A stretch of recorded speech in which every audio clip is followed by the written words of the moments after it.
I'm Andrew Schwartz, and you're listening to The Truth of the Matter, a podcast by CSIS where we break down the top policy issues of the day and talk with the people that can help us best understand what's really going on. To get to the truth of the matter about where the Trump administration is going on various AI-related matters, we have with us none other than Josh Geltzer, who was Deputy White House Counsel to President Biden and also legal advisor to the National Security Council, and has worked on these issues for a long time. Josh is now a partner at Wilmer Hale, also known as Wilmer Cutler, Pickering, Hale, and Dorr. But I call it Wilmer Hale, and I call Josh a friend. So Josh, welcome. Andrew, thank you so much. I call you a friend, and I'm grateful to have this conversation with you. So before we get into what the Trump administration is doing, I want to back up and take a bigger picture view. And I want to ask you, what aspects of the global tech race is the federal government concerned with the most about right now, and why? And there are at least three aspects of it.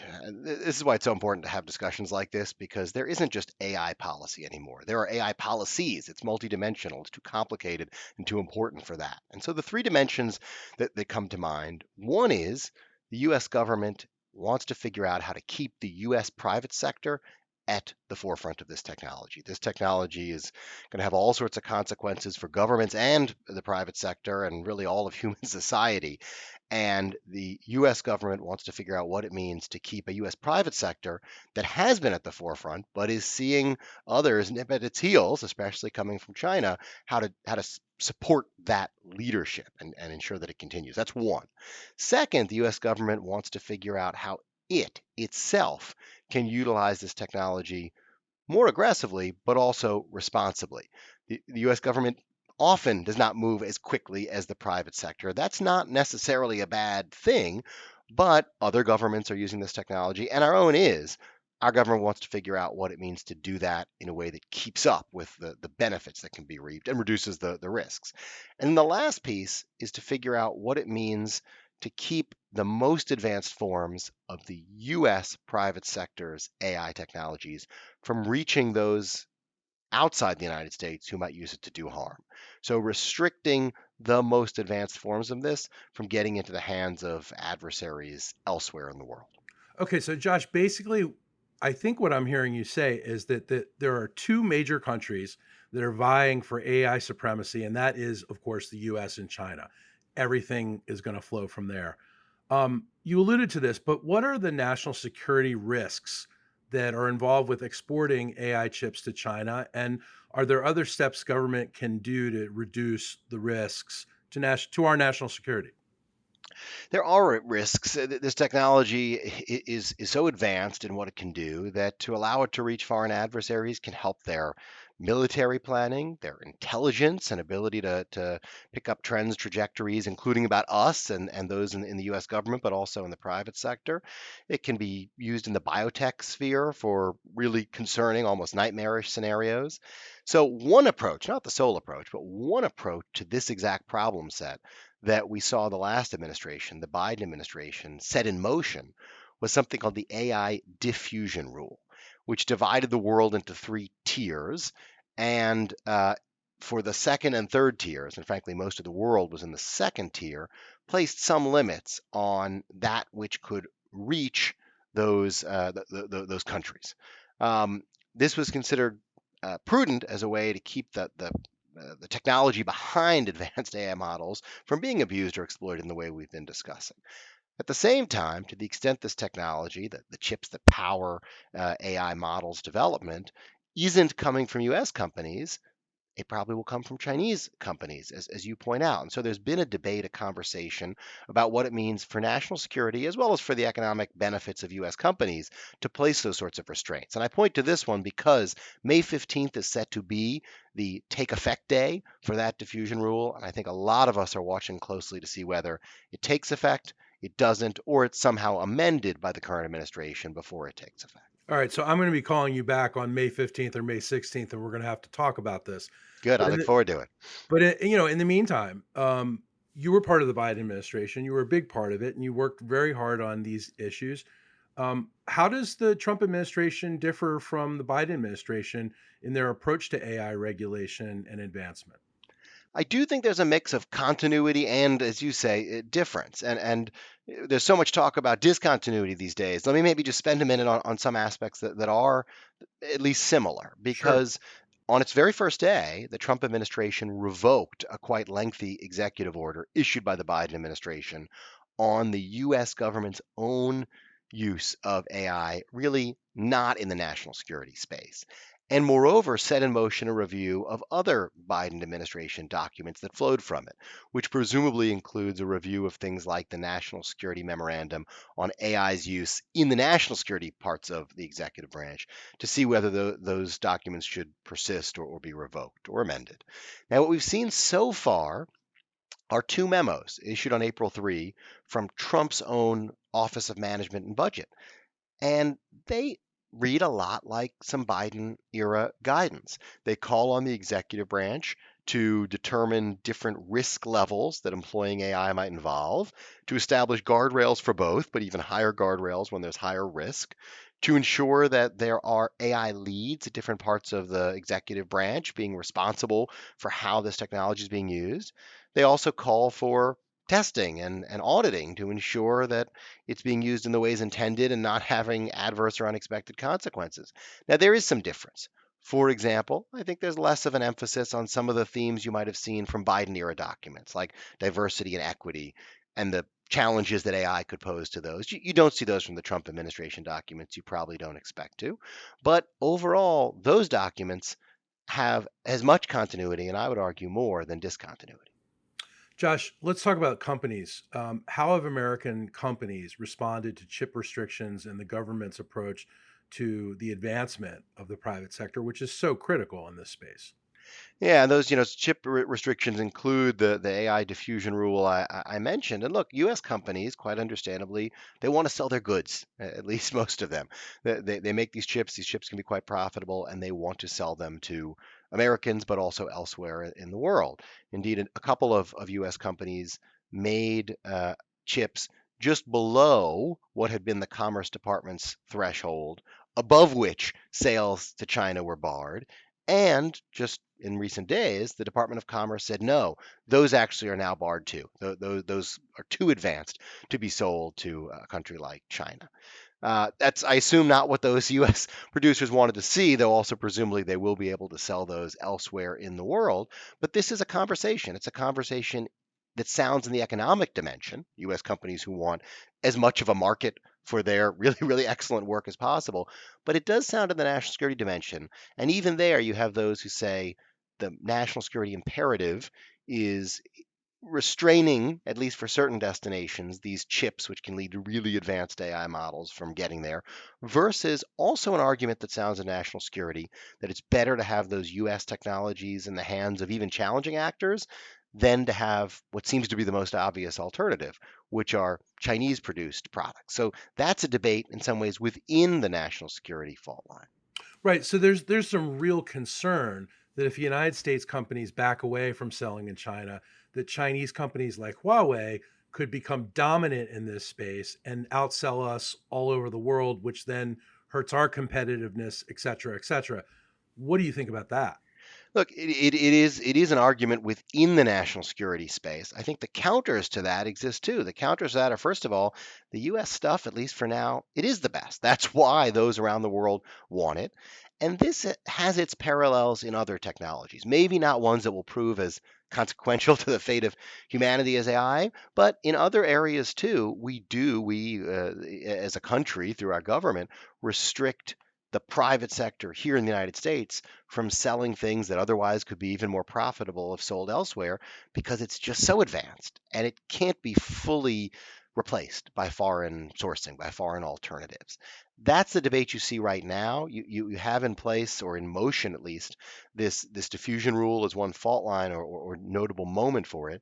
You had just within the past 10 days a number of Republican senators write to the obviously Republican White House saying this rule should not take effect on May 15 as currently designed, in part because it restrains U.S. companies from selling, in part because of the point you made, Andrew, that the alternative seems worse than U.S. companies.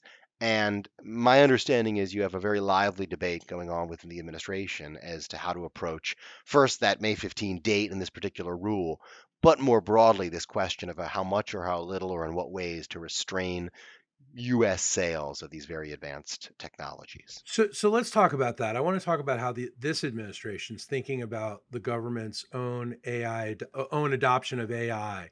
But before we even get into that, we've seen reports that the United States, to prevent China, is going to prevent them from doing business in Taiwan, where these chips are made at a high level. We've seen reports that the United States is going to try to block China by getting the machinery from the Netherlands. Um, is that sustainable? Is it possible? Does it lead to, say, dare I say, conflict more than economic conflict?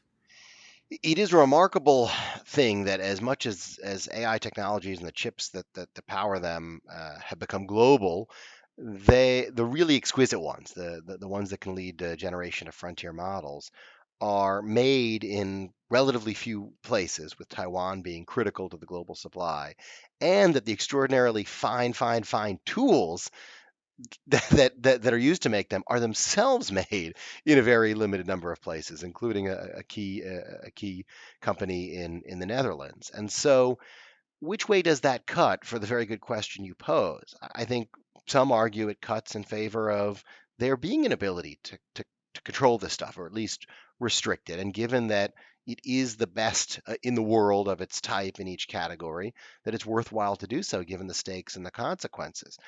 The counter argument to that is the fact that it could indeed lead to conflict. And of course, if you design this on a globe and you said, where could I put the generation of at least some of the most advanced chips in a spot that's just going to be as hot as the globe gets, you would probably pick Taiwan, and that's where some of Yeah. these foundries are.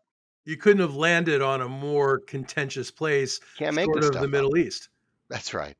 So, well, let's talk about the Trump administration's approach to AI adoption. There's been several memos. They've had some of their people out in recent days talking about it. How do you characterize their approach? Look, what I see from the administration, especially through those two memos, first, they came out quickly. In the scheme of things, for a new administration to revoke an EO, but then amend and promulgate two memos that essentially implement what had been aspects of that EO, I think it shows a certain priority being placed on AI. Totally justifiable, indeed admirable, given the stakes and consequences. But it's worth noting that these moved quickly, even as a new administration worked through the sort of issues that any new administration would want to work through. I do think you see language in there that aligns with other priorities of this administration, language about cutting through the bureaucracy, about moving quickly and aggressively. But it would be a caricature to say this administration has decided to go for the use and adoption of the technology and toss away the guardrails. That would be unfair, because there are guardrails set out in these documents that, in many respects, look a lot like the guardrails that the previous administration, but also similar governments in Europe and elsewhere, have tried to establish. I also think there are forward-looking elements that are important here. So having a federal workforce that is able to understand this technology so it can actually do the things that these memos call for. That's called out there. Trying to ensure that, as has happened in other technologies, there isn't stovepiping among department and agency acquiring of commercially available services. Instead, to try to have some harmony across those departments and agencies. That seems a right point of emphasis, given where we are relatively early in US government adoption of this technology, but also how far we're likely to go. So, Josh, people in industry and experts are saying that, the era of selling semiconductors to China is over. It's done. It's gone. What do you say to that? Well, look, at least for a certain high end, certain sort of cutting edge type of This that exquisite chip that you're the talking about. Yeah. exquisite chip that can yield the really advanced AI models, that seems to be the direction in essence across two administrations, though it's just the beginning of the second Trump administration. But that certainly was an approach the Biden administration took. And to see the Commerce Department in particular take about a week or so ago, the step of saying, you know what, some chips were designed by a couple companies just below the threshold that had previously been set. We're going to lower that so that these also are barred or prohibited from being sold to China. Seems to indicate that the direction you've described is at least the current course. So the administration is thinking about this a lot. They're thinking about U.S. industry or private sector. What are they thinking about supporting the U.S. private sector advancement of AI, given that the U.S. private sector may not be able to sell to the biggest market in the world? I think the assumption of both the US private sector and US government is that even if there are going to be restrictions on the high end stuff reaching the most concerning destinations in the world, the market for this at home and to some extent abroad is still enormous. And the Biden administration, as well as this Trump administration, seem poised to try to enable that, empower a private sector that wants to remain dominant or at least at the forefront in this space. Let me give you one very concrete manifestation of that. Again, one that I think shows mostly continuity across two administrations, but a little bit of change as well. In the waning days of the Biden administration, the president set in motion making available federal land for the sort of data centers Right. that are necessary in order to keep training AI models. And land as well as energy are essential to I this. was going to say energy is the other component of this. We need to find enough energy to power these data centers. Exactly. And the hunt for that energy is on. And what the Trump administration's Department of Energy, speaking of energy, did was a few weeks ago to issue a request for information that flows directly from that what had been set in motion by the prior administration. It articulates 16 specific federal sites, federal land in the country, and says we would like the private sector's feedback on how might this be useful for AI powering data centers? Here are the energy available at each in brief. What else do you need to know in order to generate a comprehensive proposal or approach to utilize this land? Now, one area of change, the Biden administration emphasized that the energy should be clean energy. That has dropped out in the Trump administration's characterization through this RFI, request for information from the Department of Energy. But overall, is the big picture push to try to find federal land and make it available for the US private sector because this cutting edge technology, as futuristic as it can be, relies on some pretty old fashioned things like space and power? Yes. So, Josh, this is kind of a, you know, simple question, but how is it possible for us to actually keep an actor like China from catching up to us, even if we put these restrictions in, even if we don't sell them our best stuff? Aren't they going to catch up to us anyway? I think this is where the ingenuity of the U.S. private sector has a lot of sway because the reason the U.S. is where it is right now in terms of being at the forefront of AI development is because of the U.S. private sector. It's not like the frontier models, the most advanced AI models were developed by the U.S. government. It's not the story of certain advanced weaponry that was built by the U.S. government. This was developed by the U.S. private sector, and indeed part of those OMB memos we talked about is a US government effort to catch up and to use this technology in a way that some parts of the private sector are far ahead in doing. So I think the theory of the case is there's just such unbelievable talent, ingenuity, freedom of thought, and ability to act on that, not to mention capital behind it in the US private sector, that so long as it is given things that the federal government can help with, like the federal land we just talked about, the private sector will remain in the lead. Josh, we talk about AI and all the related matters as being the top national security challenge for the next century. Henry Kissinger certainly talked about it before he died. People like Eric Schmidt, people all across the spectrum of politics. It's a bipartisan issue. That's one of the reasons I wanted to talk to you about this. How do we come together on this issue and keep it from being politicized? It's such an important question, and I hope people are grappling with the answer because we can't afford to be politicized on an issue of this magnitude for our own economic and security development and for our relational positioning in the world, especially to China, but also elsewhere. The Trump administration has pledged an AI action plan as forthcoming, and they solicited feedback, received quite a bit of it from the private sector, from civil society. Some of it is quite granular, some of it is quite broad. To try to synthesize that, to try to tie together the strands that you and I have been talking about, Andrew, the pieces that are about the US government itself, the pieces that are about the US private sector, the pieces that are about the rest of the world. I'm hopeful that what we see emerge from the administration uh, gives a sense of direction for all of that, and indeed um, finds a way, at least for the moment, to manage the tension sometimes across those strands that can have bipartisan support and support that keeps the government, private sector, civil society roughly on side. At the same time, you don't want to be naive here. This is an issue of such consequence, such import, and despite those things, such novelty that it is the right thing to be doing, to be having lively debates about it, but they should be debates grounded in the technology, grounded in the facts, and grounded in policy, rather than being purely divisive or polarized. Josh, this is an exciting area of study, and I'm looking forward to calling you back on May 15th to find out where we are. So thanks so much. Thank you, Andrew. I look forward to talking with you again. If you enjoyed this podcast, check out our larger suite of CSIS podcasts. From Into Africa, The Asia Chessboard, China Power, AIDS 2020, The Trade Guys, Smart Women, Smart Power, and more. You can listen to them all on major streaming platforms like iTunes and Spotify. Visit csis.org/podcasts to see our full catalog.